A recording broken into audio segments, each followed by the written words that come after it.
Je suis Monseigneur Laurent Bernard, je suis évêque de la petite église apostolique vieille catholique qui est séparée de Rome, donc je ne suis pas un évêque catholique romain. Je pratique et je travaille dans le domaine de l'exorcisme depuis une vingtaine d'années.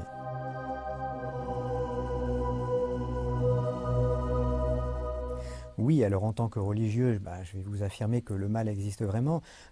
Toutes les religions, depuis l'aube de l'humanité, ont toujours lutté contre le mal, sous toutes ses formes.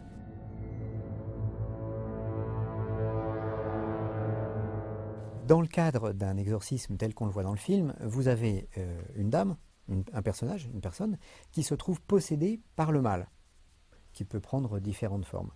L'exorciste va tenter de chasser le mal. Il va au combat avec sa foi, avec la prière, avec son ordination de prêtre, qui lui permet de véhiculer certaines puissances spirituelles, mais c'est parfois insuffisant, et c'est ce qu'on voit dans le film, puisque l'exorcisme se retourne contre le prêtre.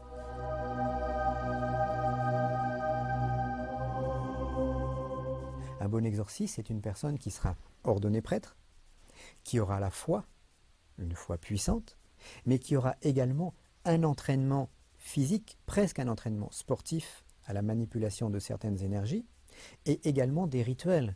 Je dirais que les prêtres du film, sur les 4 points fondamentaux, en possèdent 2.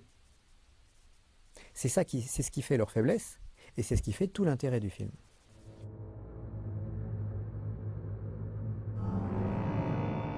En général, ce genre de problème ne touche que les personnes qui sont sensibles et intuitives.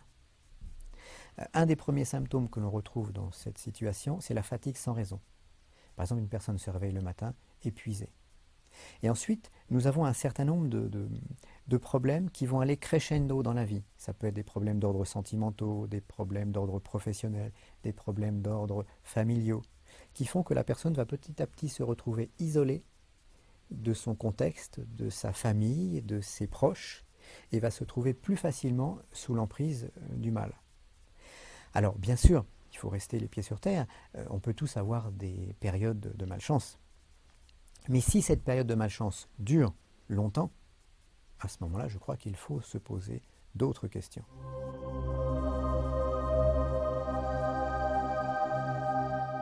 Il y a plusieurs sortes d'exorcismes. Donc, comment se passe un exorcisme ? Vous avez 3 degrés d'exorcisme. Vous avez les exorcismes tels qu'on le voit dans le film. C'est un premier degré.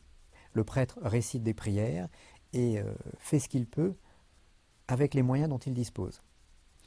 Ensuite, vous avez un deuxième degré d'exorcisme qui sont les exorcismes beaucoup plus techniques, beaucoup plus qui travaillent par exemple sur les plexus énergétiques des personnes.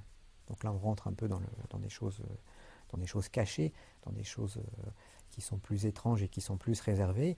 Et vous avez des exorcismes de 3e degré qui sont pratiqués lors des cas particulièrement graves. Il y a des rituels qui sont à la portée de tout le monde, et il y a des rituels qui sont gardés secrets.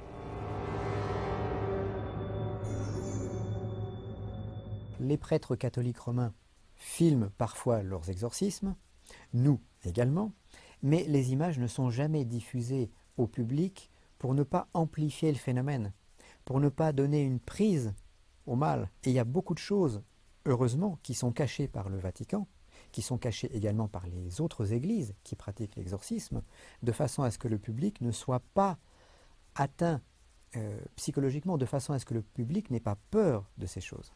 Mais je sais que dans les archives secrètes du Vatican, nous avons des vidéos qui sont très impressionnantes.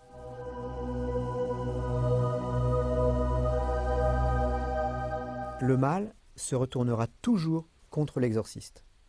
Donc la première des choses que doit faire l'exorciste, c'est de se protéger contre ce retournement des forces négatives contre lui. Donc que le prêtre exorciste soit possédé, c'est normal. Il est important de souligner que la fin du film est très réaliste, mais je ne peux en dire plus. L'exorcisme est un combat spirituel, mais c'est un combat. À partir de là, l'exorciste doit s'entraîner. Un exorciste bien entraîné aura des résultats puissants. Et tout l'intérêt du film repose sur cette petite phrase. Relie les entailles. Relie les entailles. Relie les entailles. Relie les entailles. Relie les entailles. Relie les entailles. Relie les entailles.